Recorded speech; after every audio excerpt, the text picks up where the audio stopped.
Okay, we are here to hear about the stories of a very, very special tzaddik.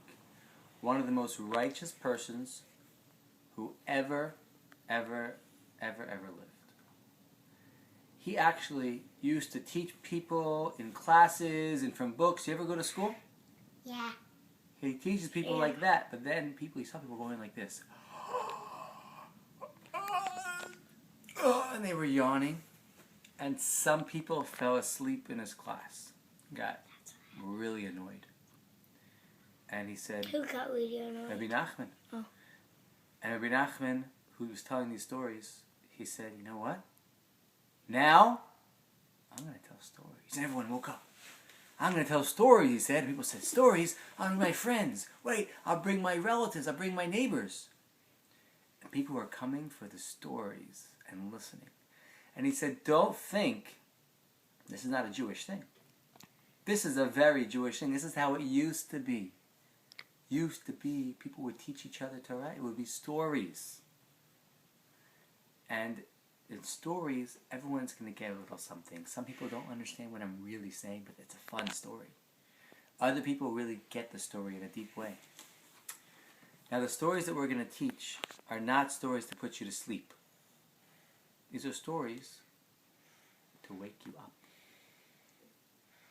Once when I was little, I found a book, a very big book of stories. It's like 1,000 pages. And in that book, my favorite section was these stories from Rabbi Nachman of Breslau. And I would read the first story. It was all the stories in there. And I would read the first story. And I'd be like, this is amazing. I'm going through and I'm reading it. And I'm reading it. I'm like, wonder what this means. Wonder what that means. And when I was going to get to the end, I'm like, oh, when I get to the end of the story, then I'll really understand what it means. And I would get to the end of the story and it was over. It didn't explain anything. It didn't talk about the little chickens with the human feet, or the humans with the chicken feet, or why cows are flying in the air. It didn't say anything.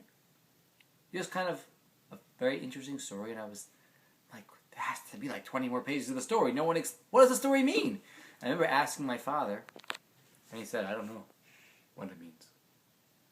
So we're not just going to say stories that are like way out there, you don't know what it means, and then just say, okay, that was a good story. We're going to actually explain them a little bit so you understand what we're doing. It was very, very special. Most of these stories Rabbi Nachman made up. The truth is, he made up these stories, most of them. Sometimes there was other stories people used to tell. He said, we never saw a Disney movie. It's a great story, right? Why did he make them up? These are stories that he made up to teach us the secrets of the universe. The secrets of how to be happy, how to have friends, how to do amazing on all your tests. The secrets on how to have tons of money, tons of health, always be happy with everything. But it's a secret. Not everyone has it, right? You know it? We're going to learn the stories. We're going to learn them together. Don't you already know that whole entire book? It's different when you learn a story with other people. So I'm going to teach, and we're going to try and do it. I don't know if we'll do it every day or do it every week, but we are going to get together, and we are going to learn these stories. We're going to start at the very, very beginning, the first story. And the first story, now these stories are written in many languages. English, Yiddish, French, Hebrew, Spanish. The whole world needs to know these stories. Even people who don't know anything about Judaism, these stories they can learn. And the first story is called A Story About a Princess Who Lost Something.